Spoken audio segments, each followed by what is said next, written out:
Hello friends, आप सभी का हमारे यूट्यूब चैनल में स्वागत है। आज हम आपके लिए लेकर आए हैं एमएड फर्स्ट सेमेस्टर का psychology of learning and development paper. आज का ये हमारा सब्जेक्ट है और आज का हमारा जो टॉपिक है वो है हमारी अवलोकन विधि। यह एक मनोविज्ञान की विधि है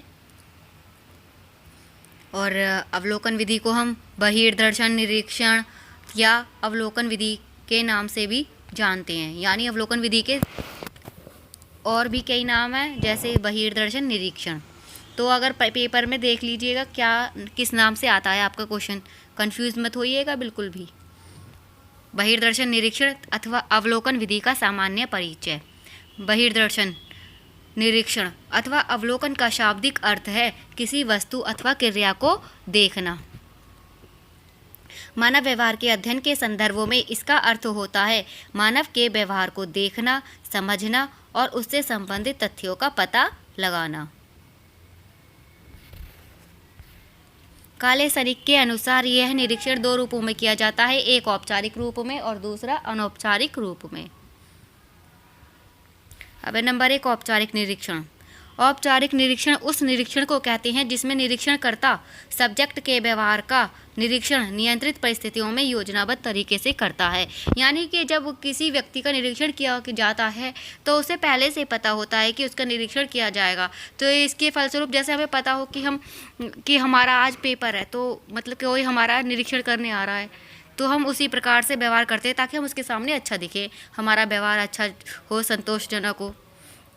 तो इसे हम औपचारिक परीक्षण कहते हैं।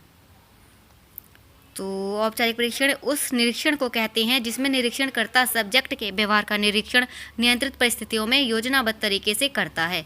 इस प्रकार के निरीक्षण में सब्जेक्ट को यह जानकारी रहती है कि उसके व्यवहार का निरीक्षण किया जा रहा है एवं निरीक्षण के लिए किसी निरीक्षण अनुसूची का प्रयोग करते हैं। उस स्थिति में सब्जेक्ट प्राय कृत्रिम व्यवहार करते हैं। सब्जेक्ट मतलब जिसका निरीक्षण किया जा रहा है। नंबर 2, अनौपचारिक निरीक्षण। इस अनौपचारिक निरीक्षण में सब्जेक्ट को पता नहीं होता कि उसका निरीक्षण किया जाएगा, तो वो कृत्रिम व्यवहार भी नहीं करता, मतलब बनावटी व्यवहार भी नहीं करता। वो अपना प्राकृतिक जो रूप है उसका, वो उसी के अनुसार कार्य करता है। तो अनौपचारिक निरीक्षण उस निरीक्षण को कहते हैं जिसमें निरीक्षणकर्ता सब्जेक्ट के व्यवहार का निरीक्षण बिना निर्धारित योजना के अनियंत्रित परिस्थितियों में करता है। इस प्रकार के निरीक्षण में सब्जेक्ट को यह जानकारी नहीं होती है कि उसके व्यवहार का निरीक्षण किया जा रहा है। उस स्थिति में सब्जेक्ट स्वाभाविक व्यवहार करता है। वर्तमान में निरीक्षण चाहे औपचारिक रूप में किया जाए और चाहे अनौपचारिक रूप में किया जाए, अब यह एक विशेष क्रम में किया जाता है। इस क्रम को निरीक्षण विधि के पद कहते हैं। और ये हमारे निरीक्षण विधि के पद क्या हैं, अब इन्हें देख लेते हैं। सबसे पहले, सर्वप्रथम निरीक्षणकर्ता सब्जेक्ट के बाह्य व्यवहार को सावधानी पूर्वक देखता समझता है। देखिए, निरीक्षण विधि के पद हैं तो ये लाइन वाइज ही लिखे जाएंगे। नंबर 2, इसके बाद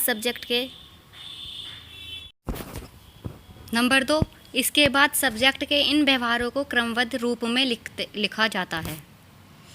नंबर 3, व्यवहार को लेखबंद करने के बाद वह सब्जेक्ट के व्यवहार के आधार पर उसकी मानसिक स्थिति का अनुमान लगाता है। नंबर 4, अब वह इन सब के आधार पर सब्जेक्ट के व्यवहार का विश्लेषण करता है और उसकी व्याख्या करता है। नंबर 5, उपरोक्त क्रम में अनेक सब्जेक्ट के व्यवहार का अध्ययन किया जाता है और फिर उन प्राप्त तथ्यों का सामान्यीकरण कर सिद्धांत एवं नियमों का प्रतिपादन किया जाता है।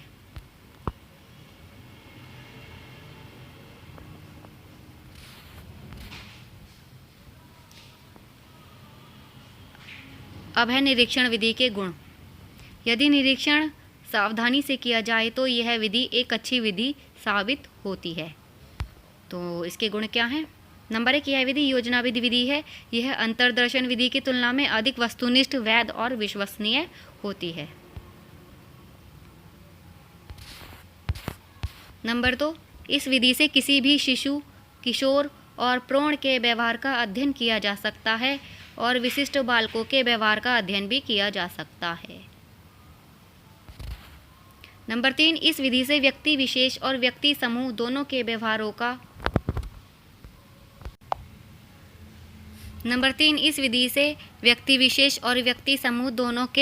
का अध्ययन किया जा सकता है। नंबर 4, अनौपचारिक निरीक्षण व्यक्तियों के व्यवहार का सही पता लगाने में बड़ा सहायक होता है। नंबर 5, यह विधि प्रयोगात्मक विधि के लिए आधार प्रस्तुत करती है।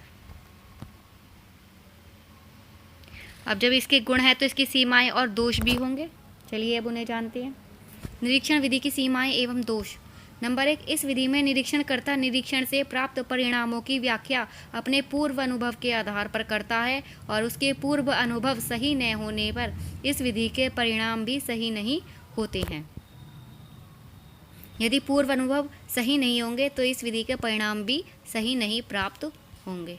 नंबर 2, औपचारिक निरीक्षण में सब्जेक्ट को यह पता चल जाता है कि उसके व्यवहार का निरीक्षण किया जा रहा है, अतः वह सावधान हो जाता है और कभी कभी कृत्रिम व्यवहार भी करने लगता है। इस स्थिति में यह विधि अर्थहीन हो जाती है। जब कोई व्यक्ति कृत्रिम व्यवहार करेगा तो हम कैसे पता लगा पाएंगे कि यह इसका नेचर किस प्रकार का है, कैसा है, ये किस प्रवृत्ति का है। तो इस स्थिति में यह विधि अर्थहीन हो जाएगी। इस स्थिति में इसका कोई महत्व नहीं रहेगा। सो फ्रेंड, ये थी हमारी वीडियो। अगर अच्छी लगी हो तो लाइक, शेयर एंड सब्सक्राइब। अगर आपको अच्छी लगी हो तो प्लीज़ कमेंट बॉक्स में बताइएगा कि आपको कैसी लगी, और साथ में बेल आइकन को भी दबा लीजिएगा सब्सक्राइब करके, और हमारे टेलीग्राम चैनल श्वेता गोयल से जुड़ जाइएगा।